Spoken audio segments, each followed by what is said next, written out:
State will come to the villages. Each village will be like this, and with water, nematenga, nesolar.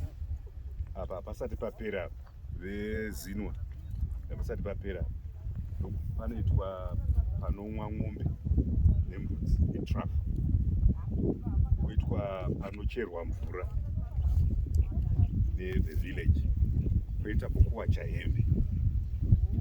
Paitwa ipapo meisa waya yokunanika hembe. Madzimai aite makuhwa ari pamwe chete.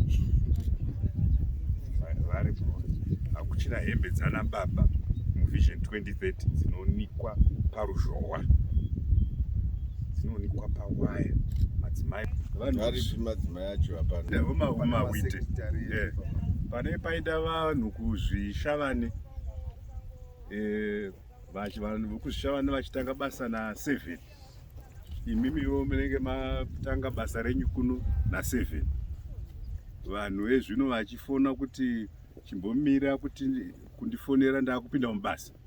Imimiwo moti munhu ari kuZvishavane chimbomira kundifonera ndakupinda mubasa. Makupinda pagedha. Movunzwa ivi muchibva paraini muno maMahwite kuti maindepi musati ndaenda kugadheni. Moti ndaenda kubasa.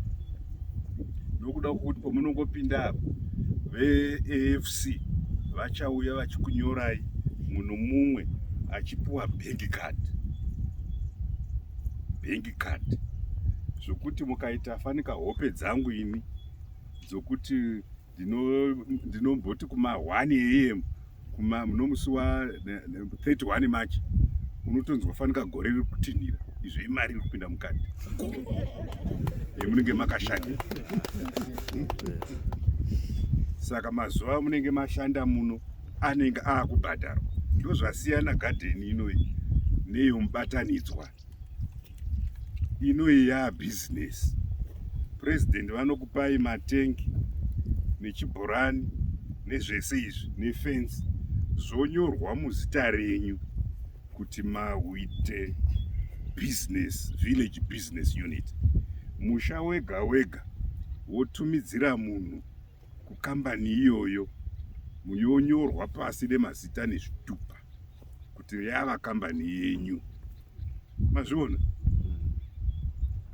Ndakungoti makana mazviona hazvina mupururu, zvina president wakarongeka.